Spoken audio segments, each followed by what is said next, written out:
Still an everyday struggle trying to get fed. Need a spot at the table for my daily bread.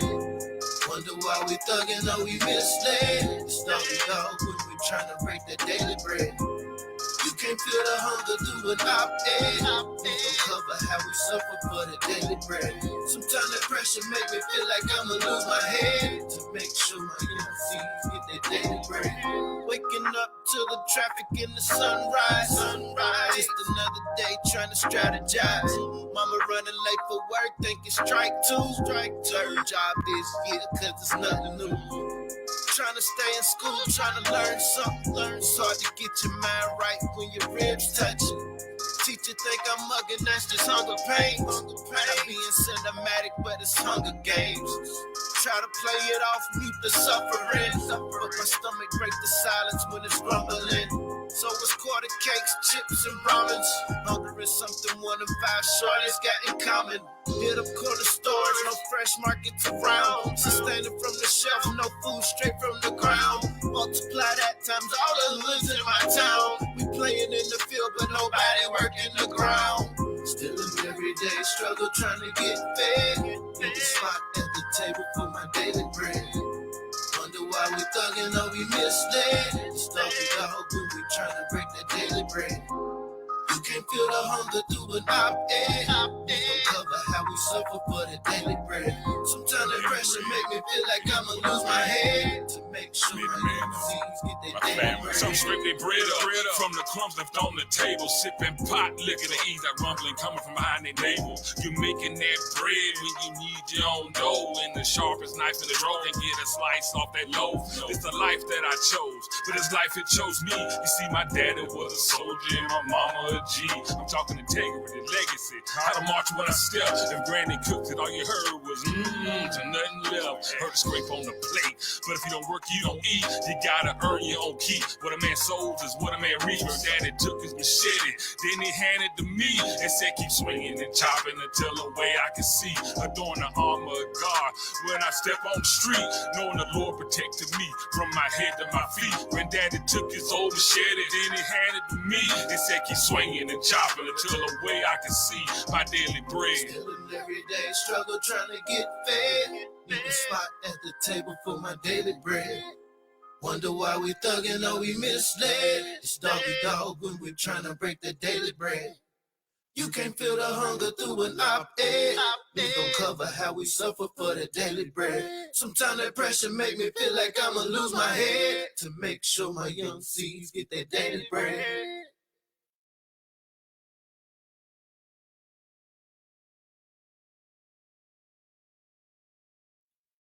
Grand Rising, what's going on? What's growing on? B1AG family, welcome back to another dose of this daily bread, another slice of this daily bread.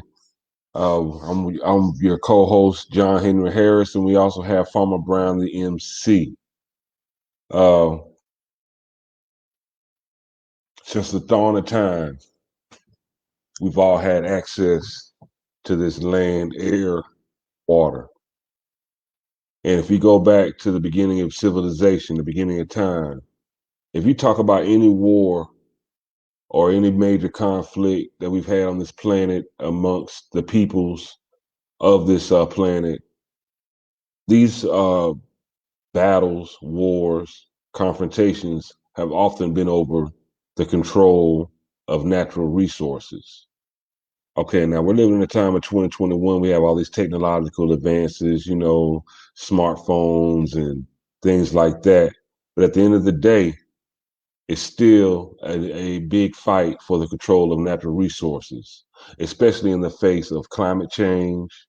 And a lot of these natural resources are non-renewable.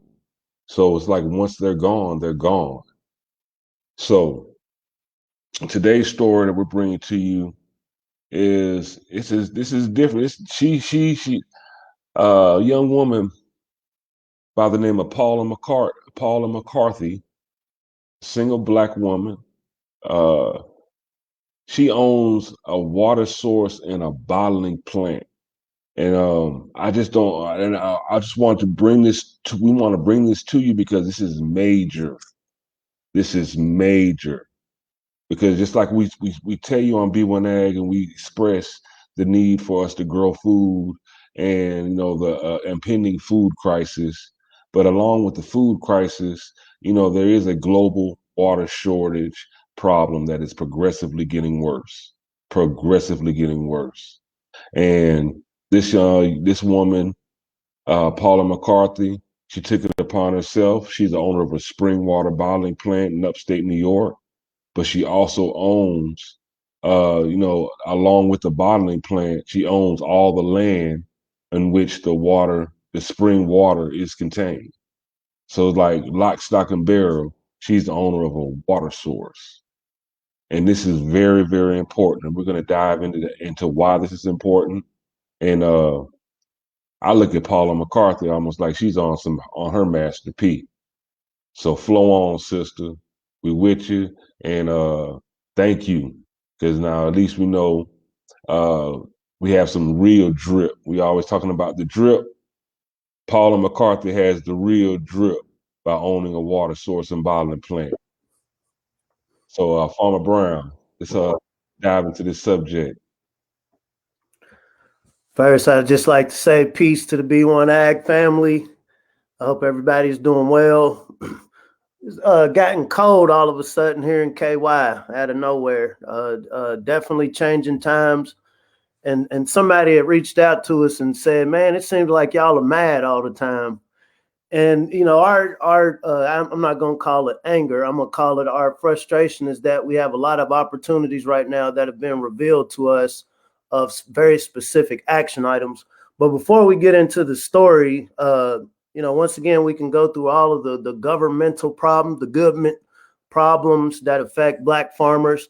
But then even bigger than that, there are actual ecological problems that are facing humanity as a whole. Some people say when white farmers catch cold, Black farmers catch pneumonia. But today we're going to focus on not only some of the climatic issues affecting agriculture, but also, what are some things that people can do about it? And this sister has shown just through taking initiative where she's at in upstate New York, some practical things that we can do. But real quick, I'd like to read an article from workers.org. U.S. farmland in the Midwest has lost over 1/3 of soil necessary to sustain crop production, according to the scientists of University of Massachusetts. The study concluded that fertile soil has been destroyed, not as a result of natural wind or water erosion, but by a century of overplowing. Topsoil is Black, organic, carbon and mineral-rich soil that is really good for growing crops. This goes into our conversation today. The healthy and fertile soil was effectively managed and stewarded by the indigenous peoples of the region for centuries, if not millennia. But after a few hundred years of hyper-exploitation, first by European colonial settlers and later big agribusiness, 1/3 of all topsoil across Illinois, Iowa, Indiana, and Minnesota is now gone. Bruh, when you're talking about some of these non-renewable resources, this is a very real issue. When we think about people that are wanting to get into agriculture, people that are wanting to invest in land, these are some of the things to take under consideration before you purchase the land. Just because you see grass growing, just because you see a few mounds of soil doesn't necessarily mean it's healthy. It doesn't mean it's bad, but you definitely want to factor in the ecological dynamics at play when you're thinking about delving into this ag world.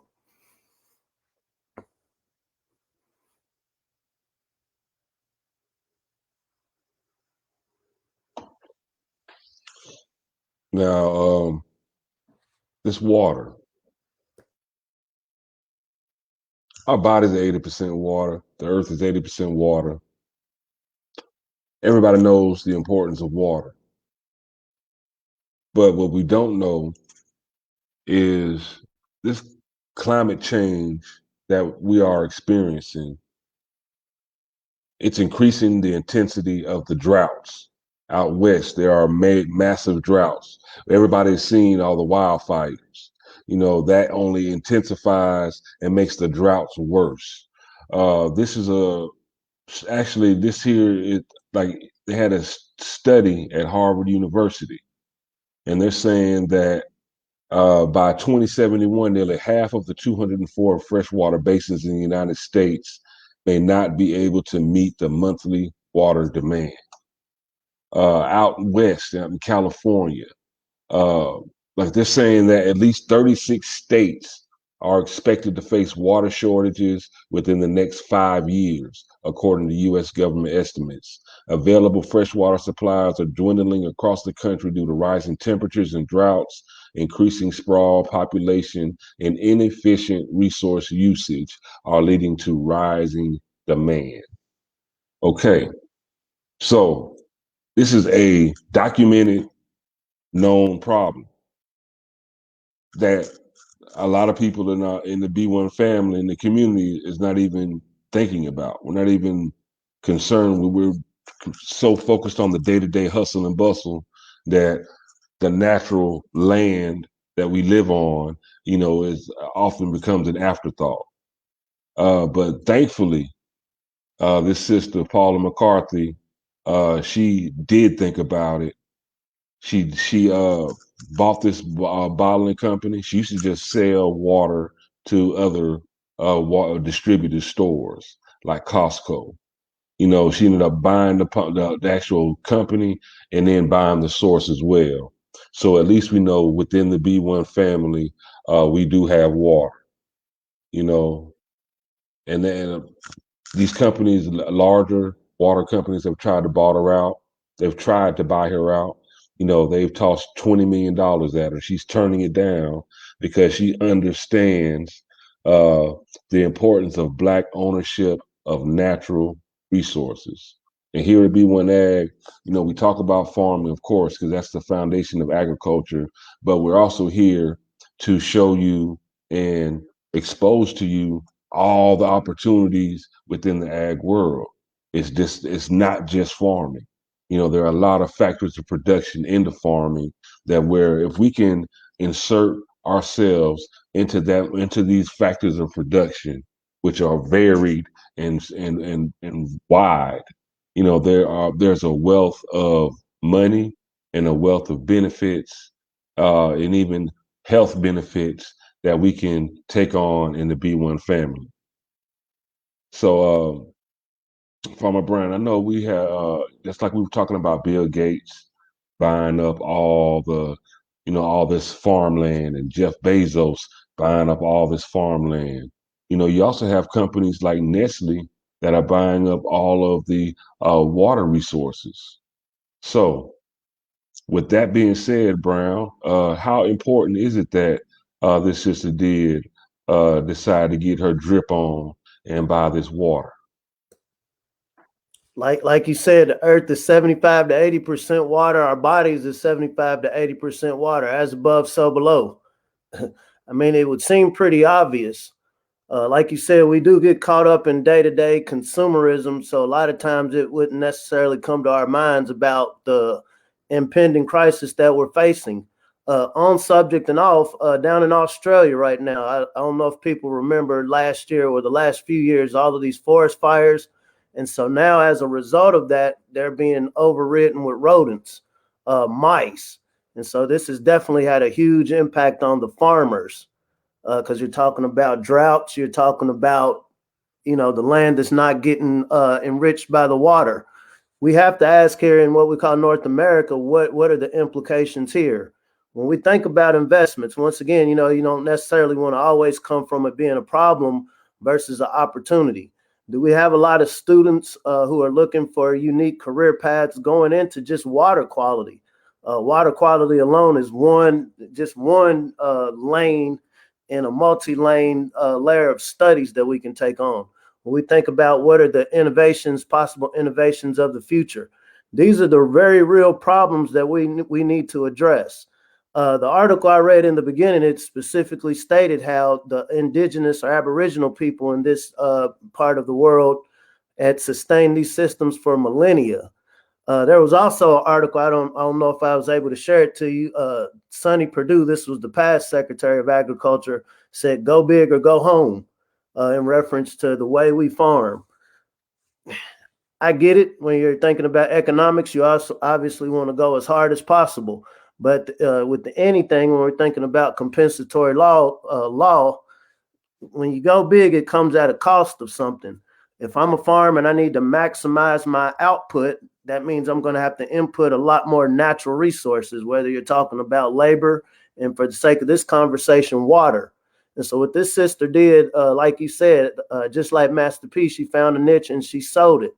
She's one. And, we were talking the other day about just the opportunities that a lot of sisters have coming. You think about Goldman Sachs making a rain with $10 billion.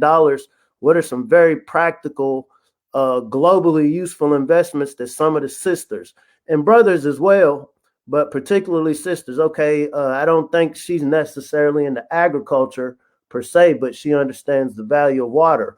Water is going to become the new gold. When we're thinking about buying farmland, are there wells? Are there aquifers? What are the technologies we're making use of? And so I know at the place where I work, the land grant institution where I work, we actually have a GIS program where we can use drone technology to specifically identify, where is there water, where is there not water. Sometimes I've had people reach out to me, they're interested in buying land. And like I said, on the surface, it looks good. Hey, I see a green pasture, but we really need to look at, what are some ways to understand what is this that I'm actually buying? Am I buying a big mess that's going to end up costing me millions down the road to keep it up, and then I end up losing it? Or am I buying something that actually is going to have intrinsic value, not only now to me as the landowner, but the community that I'm serving? And so these are definitely conversations that I think anybody looking to really get into this field should definitely take under consideration. And it warms my heart that this sister was able to turn down the money. She was able to turn down the 20 million. That doesn't mean she's being belligerent. She understands the value. What if the value of the dollar drops? As the value of the dollar drops, the value of water, what we call it H2O, increases. And so I think that was a very smart investment move. And I think as a community, these are areas where we can seize upon. Like I said, there's never been a time in history since I've known that we've had access to as many resources as we have.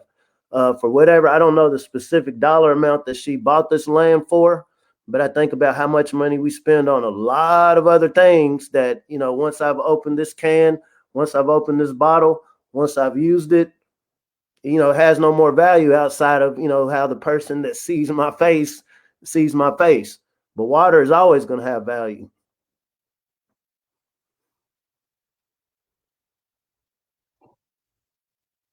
Yes, water is always going to have value. And I'm going to tell you how much value.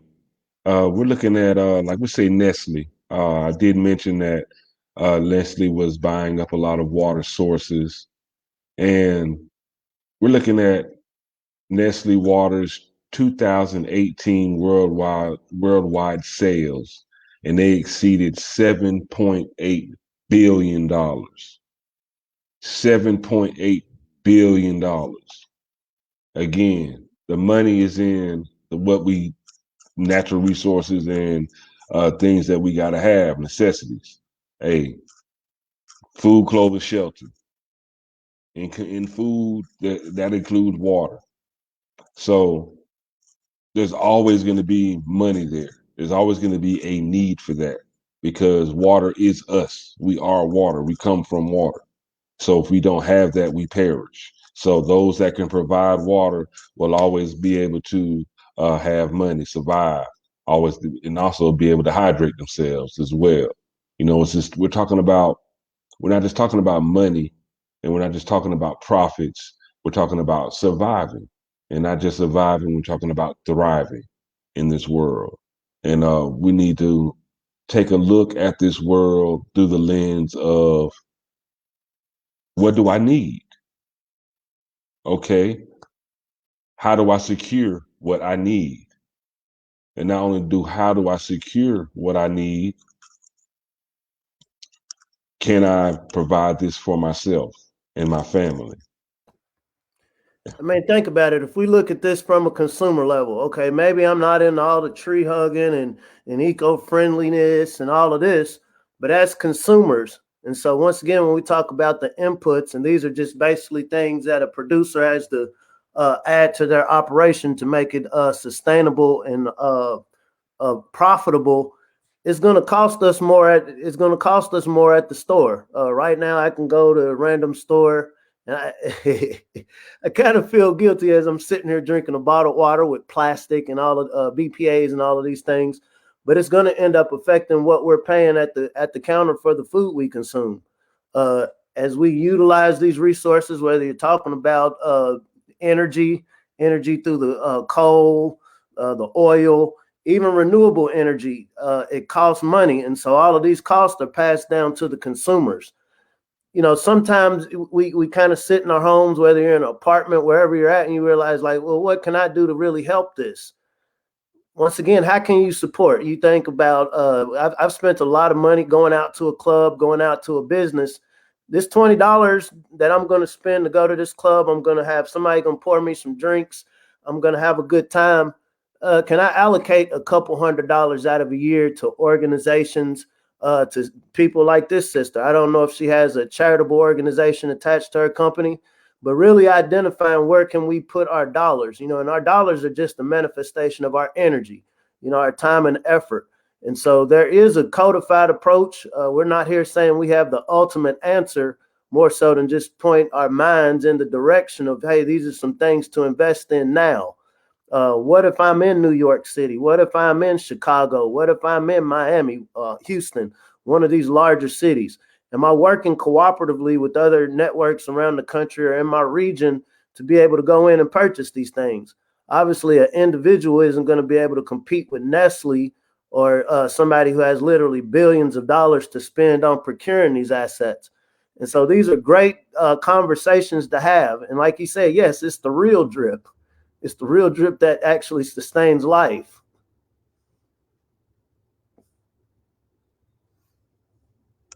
And maybe this is me just, thinking altruistically, but maybe, a couple of people, 5, 10 people or whatever, they can go in on a water source.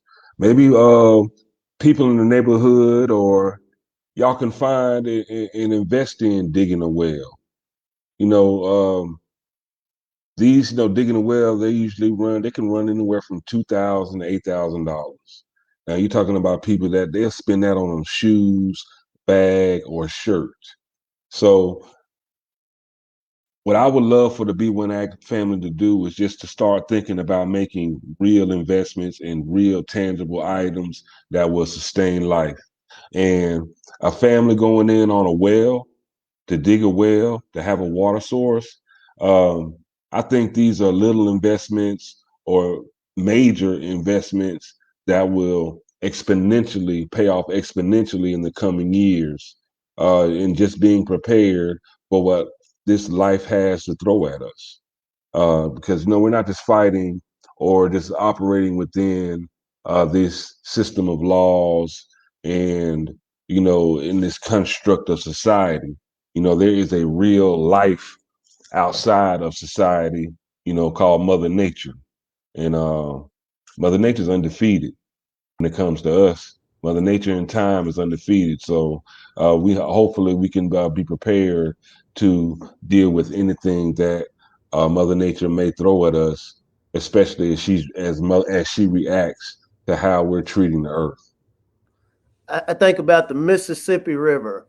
I think about the Rio Grande. I remember the first time I flew over the Rio Grande. So, I had all of these grand ideas of what this large historic river would look like. And I mean, it was a little trickle. It looked like a little stream, and the Rio Grande is translated large river. If you understand the dynamics specifically around agriculture, you can see on the North American side is green and flourishing. On the Mexican side, it's dead. This is, for irrigation. Whether however we want to see it, because we enjoy these great tomatoes or oranges or whatever we're getting from California, it was at the expense of whatever was on the other side of that border. What we know is, like you said, once you've used this water, there's a whole different cycle that the water has to go through before it's replenished. And I'm with you. It's easy to look at Earth as just this huge this huge thing where we can just keep usurping from, but earth in and of itself is a living being. When we think about the essence of water, this is blood. This is blood that is transporting nutrients through the body of this grand body that we call Mother Earth. And it's not an assumption. I understand, humans don't have the power to destroy Earth. We can destroy our space in the place of Earth that sustains us, and we can destroy ourselves. But as we've seen in some of our previous conversations, Earth, when left alone, will always replenish itself. We have to ask ourselves as inhabitants, and I would say lucky inhabitants, meaning, Earth doesn't owe us anything. Are we parasites, or are we contributing to the betterment of what this Earth has to offer? Once again, we can look at it as tree hugging, or we can look at it as simply people that want to live to see the next day. Is the consumption that I'm participating in during my lifetime going to take away from my children? I mean, once again, putting it on scale, when we think about economics, a lot of economics now is based on debt, meaning, hey, I'm making value out of something you owe. There's nothing real that I just gave you, but because you owe something, I can sell this debt to this person. I can sell this debt to that person for pennies on the dollar. At some point, when we think about the concept of crashes or inflation, what does this inflation look like when we're talking about a natural system such as Mother Earth? There's no Federal Reserve, so to speak, that can reprint new water. There's no Federal Reserve that can just that can make it rain on the so-called banks. It's literally a time process that's happened over millions of years. None of us are going to live millions of years to see what this looks like. And so once again, it really comes upon the individual. We would like to say this is a kumbaya possibility, a kumbaya opportunity for us to come together and lock arms, but it really does boil down to the individual. I can say personally, if somebody to say, well, what do? You're sitting on here talking about, I try to limit my consumption of certain minerals and resources, whether it's when I'm gardening, whether it's when I'm producing, even my food consumption habits. And a lot of times we go to the Bible not to be religious, but just as a timestamp of how long that these discussions have been had. And don't quote me, but there's actually a scripture where it talks about, for 7 years, run your operation, make this land productive. And then for another 7 years, don't do anything to it. Let it replenish. These are very practical agricultural concepts. When applied, we've seen that we're able today to enjoy what we enjoy. But when you've commoditized everything natural, that's far above yours or mine or anybody watching right now head to say, hey, system, stop prioritizing money over the ecosystem. It boils down to individual choice. It doesn't make a person good or bad. But once again, what do we value? Is my life, my presence, my comfort more important than my children's children's, and everybody else that occupy this planet? When we talk about the politics we deal with, if we're having a drought and nobody's able to eat, I don't think nobody's going to be worrying about social justice issues. And so once again, it's layers to it. And I think it's very important. I can say personally on my journey, just as an individual, ag meant so much more to me, when I was going to school learning about it than just, producing food. It really humbled me as far as my place in relationship to the rest of the world, to the rest of the organisms, we'll say people that we come across. If you understand that there's one group consuming more, okay, you can fight that, or you can evaluate within your own situation. Okay, maybe do I need to consume less? I shouldn't have to. But if I understand on this other side, it's going to keep consuming. Well, if I say, well, since you're consuming this, I'm going to go consume as much as you do. That just doubles the problem. And so once again, we're not here to give anybody advice as to what to prioritize or what to do. But these are definitely some things to take under consideration when we think about the next generation. When we think about the allergies that a lot of people have. When I was growing up, I didn't have any allergies. I could go out and play, roll around in the dirt, no problem. But as I've gotten older, when we think about the effect of genetically modified food, sometimes, yes, it is for the sake of profit, but a lot of times it's for the sake of human consumption. We have these people that want these goods. I don't want them to go to the store. If I'm Nestle, if I'm any one of these companies, I don't want my consumers to go to the store and I don't have a product for them. Well, that product is driven by our demand. Is it to say we should eat less? There was an art we were talking a little earlier. In some places, they're really going hard with eating insects. And I'll say one thing I learned. I know, like in France and some of the European countries and other places around the world, insects are a part of their diet. When we think going back to the good book, John the Baptist was eating locusts. These are a source of protein, but when we think about the concept of good food, what we think good food is, this is a source of protein. Is it a thing where we change the way we look at what our food, our diet is? And once again, it's not for us to force on anybody what to value. I'll say even the vegans, even vegetarians, okay, that is a very honorable, righteous, understandable need. So, okay, we don't want to eat as much meat, so we want to eat more vegetables. Okay, so or plant-based foods. So what does that mean if the 390 million people in North America say, yep, we agree, we're all going to just eat plants?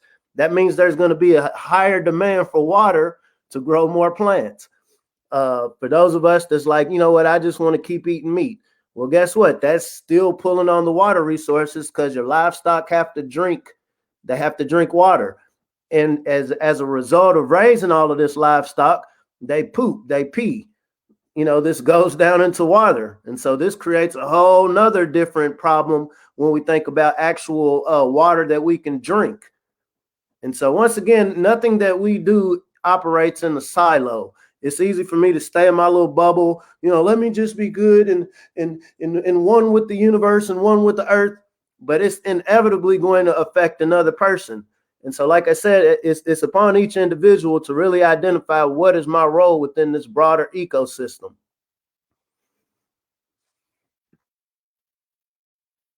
And as far as all of us participating and needing this ecosystem, one thing for sure is that technology has shown us that there are more efficient ways of doing things.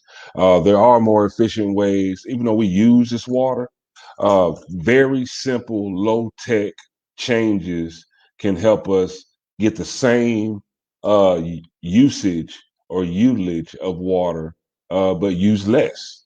And, this leads toward like agriculture and innovations and needs in agriculture have led to innovations in efficiency and sustainability. So agriculture and sustainability, they work hand in hand because we do need this agriculture, and we have to share these resources with everyone else on this planet, not just the people, but there's animals here too. There are other plants here. We're all sharing the same resources. So we must be mindful and intent, and our intent must be, living intentionally when we do use these resources. Um, and again, as time goes on and we do more shows and we bring you this daily bread, we are going to be introducing more information, stories about sustainability because that's very important.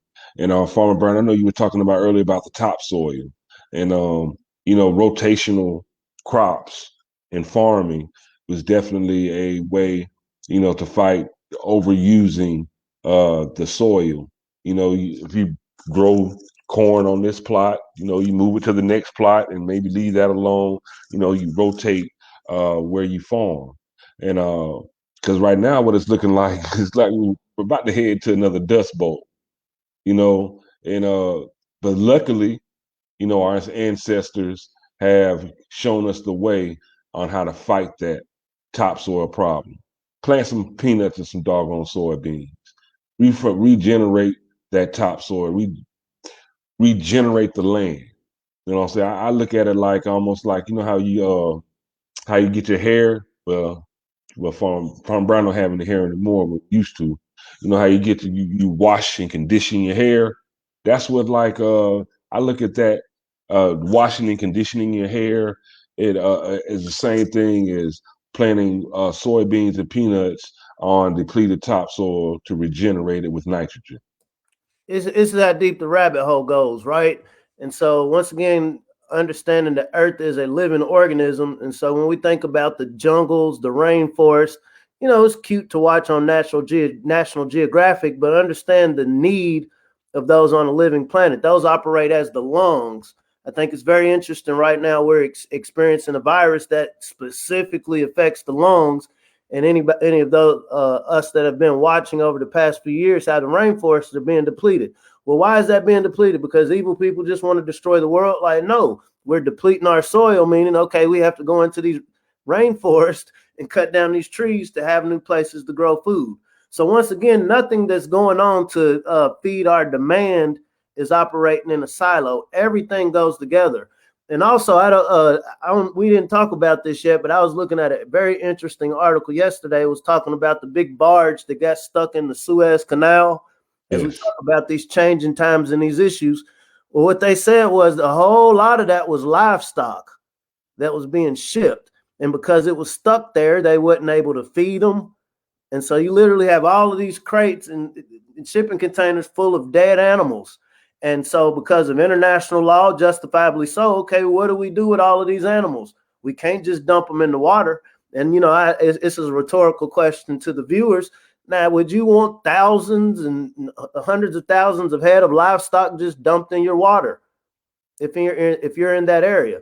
These are very hard decisions that there's groups of people around this world that have to make. And on the flip side of that, do you want to eat something that's been stuck on a barge for X amount of days, drowning in excrement and urine? All of these are agricultural decisions. I keep stating agriculture is not an easy field to get into. If there's 10 things to know, I admit I know about 1.5. I'm still learning. But these are all definitely issues that they're going to hit us sooner than later. And so I tend to believe, okay, once something's been identified, every moment I spend not thinking about it, every moment I spend not figuring out, okay, what small thing can I do in the bigger picture of what's going on? These are the opportunities. When we have our students who a lot of parents now have decided, okay, I'm going to just teach my kid at home.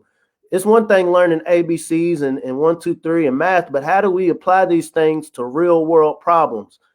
There's one time, as you look on this map, I can't see which way my head's going. The Sahara Desert used to be green at a time.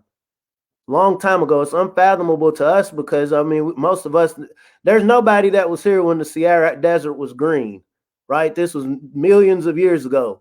Where I'm at in this, what we call the Commonwealth of Kentucky. At one time, this was an ocean. It was a sea. And it's no longer that anymore. And that's indicative of the Palisades. You can see the water erosion over years. So saying that to say the only constant is change. We have the opportunity now to create or narrate what this change looks like going into the future. We've had the experience of our elders, whether they're failures or successes of leaving the land to go work the industry. Not only the B1 family and community is experiencing the negative effects of this. All the farmers that were influenced decades ago to go big or go home, they're now living with these effects. When we think about, I don't know if you remember the gentleman a few years ago, he won a lawsuit because of the Monsantos. It affected his body. He caught cancers. This is a side effect of having to produce a lot of food to supply a lot of demand. These are all decisions that are going to have to be addressed, but these are also opportunities of study. I would encourage, students that have the mental capability and fortitude to enroll in a college, specifically at HBCU for the B1 family. But wherever you're at, learn what you can do with the land. We had saw a brother last week that was on the Black Farmer Congress discussion. One of his specialties is figuring out soil amendments. How can you reclaim soil? How can you keep carbon? Because we understand that carbon release, every time you till in the soil, every time you cut these plants, you're releasing carbon into the air. And we're carbon beings. That's a whole nother, what do they say, 6 carbon? That's another situation. You know what I'm getting at. We're carbon beings. We know that this is inevitably going to affect consumers, because I know over the past few years, we've heard this concept of carbon tax. And I would be an idiot if I act like that's not going to become a real thing. And so before it does become something that affects all of our lives, I think this is a great time for us to really insert ourselves into this realm of thinking. But before I came up with the Farmer Brown character, I used to watch Jack Hanna. I used to watch the National Geographic Channel. In my mind, I always thought, oh, this is something that somebody else does. I could never do that. I could never put on a lab coat and become a science person. But what we're doing now is ag science. This is the science of communication. If there's one person that's listening to our conversation right now, there is absolutely something you can do right now. There's something that your genes, your ancestral genes have already planted in you that just needs to be reactivated. There's a such thing as time release. There are some seeds that they're not going to germinate until they've gone through the digestive tract of a bird, for example. And so when we think about the concept of thoughts and ideas, why would it be any different? As above, so below. We're a part of this planet. This planet is a part of us. If we destroy the planet, where are we going to go? Well, they're trying to get Mars ready for us, but I don't think that's going to work. And actually, even with Mars, as rocky and sandy as that planet is, that planet also is believed to be once full of water. And so we look at Mars and the state it is in now, that is quite possibly what we could do to Earth. We could dry this planet out. You know, the Earth is a living entity. You can, even though uh, I know you said we can't kill it, but we definitely can make it hard for the Earth to regenerate itself. And when we do that, you will ineffectively kill a planet. And we're getting pretty good at it as people. So I think we need to really look at healing our planet. We need to pay more attention to our natural resources, even on a consumer level. We need to uh, find ways to reinsert ourselves into um, just Mother Nature and take care of her. You know, we need to take care of this planet. We need to mind of the natural resources and find more efficient ways of doing things because we have the technology to do more with less. So it just doesn't make sense to not do so. When I think about this concept of WAP, I hope my daughter can value wet ass planet Hmm. over other things, right? This sister needs to be highlighted. This is a hero. I've never met this sister. You brought this across my attention. I think this is so huge, and it is very interesting. Like, why isn't this one of the biggest stories? Our sisters, like I said, they're capable of so many great things. Why aren't stories like this being promoted more? Well, we are definitely promoting Paula McCarthy on B1AG. You know, I double salute you. You know what I'm saying? I'm gonna drink me a gallon of water today, you know, and I'm gonna drink a gallon of water today, but I'm gonna make sure at least one is gonna be a big, tall glass of ice water, which is one of my favorite drinks. Good old ice water, plain old ice and some good clean water. You know what I'm saying? I appreciate good ice water, and I hope you all do too. And hey, be one family. Outside of growing your own food, outside of uh, inserting ourselves back into the factors of production in food production and farming, let's start thinking about the natural resources and claiming our own natural resources, staking our claim for these natural resources. It ain't even about trying to compete with Nestle. It's not even about trying to compete with the larger companies. It's just about making sure we have some. Just making sure that we have. We've all on a lot of things, on a lot of, we're the have-nots of a lot. But let's focus on what we do have, and let's work on securing more so we can have more. That's what it's all about. So, any final words? But again, I do want to hope we can celebrate Paula McCarthy. Please Google her name. Send her a message and just tell her thank you. Because we appreciate that. 4, 3, 2, 1. Game time. Just want to remind everybody this weekend, Saturday, for about 10 minutes of your life. I would encourage you to spend more time outdoors. But if we can just fill the timelines up with pictures of the melanated family starting a garden, digging some ground, potting some plants, planting some seeds.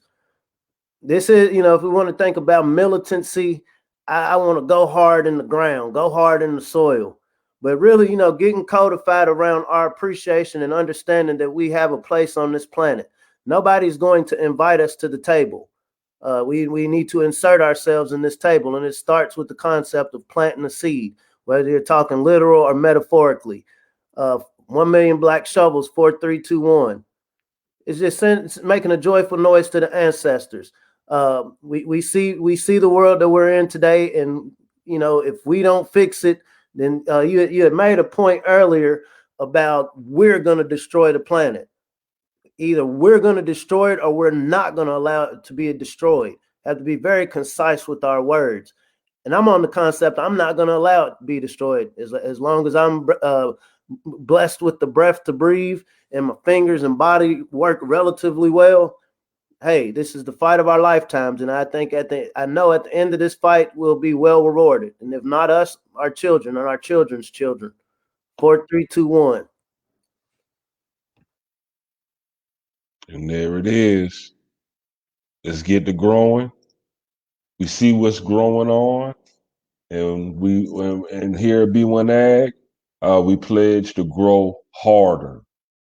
We're gonna grow harder. We're gonna go hard, growing harder. Can y'all hear me out there? Grow harder. It's a growth mindset. We're gonna grow. How's it growing? Can you hear me? All right. But again, we want to thank you for tuning in to another episode of B1AG here, through the Boss Network. And again, we in every show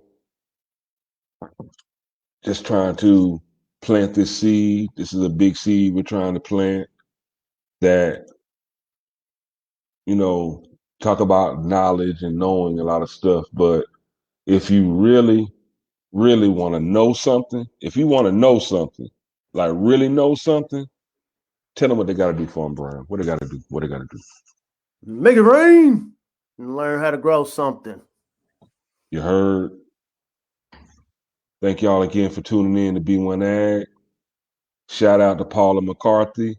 She has the real drip. Matter of fact, she's the drip master for the day. We're going to Paula McCarthy for having that real drip, buying a bottling company, a water bottling company, as well as the water source. We thank you, we salute you, and we celebrate you. And I hope hope you can inspire others to do the same. Let's reclaim our place on this planet. Let's reinsert ourselves into these factors of production. Let's be prosperous. Let's take care of this earth that has been such a blessing for us. This earth is more than just a parking lot for people. It sustains and promotes life. And let us do our part to sustain and promote life as well. B1AG, B1AG family, we're out. Hope to check you again for another slice of daily bread tomorrow. Take it easy.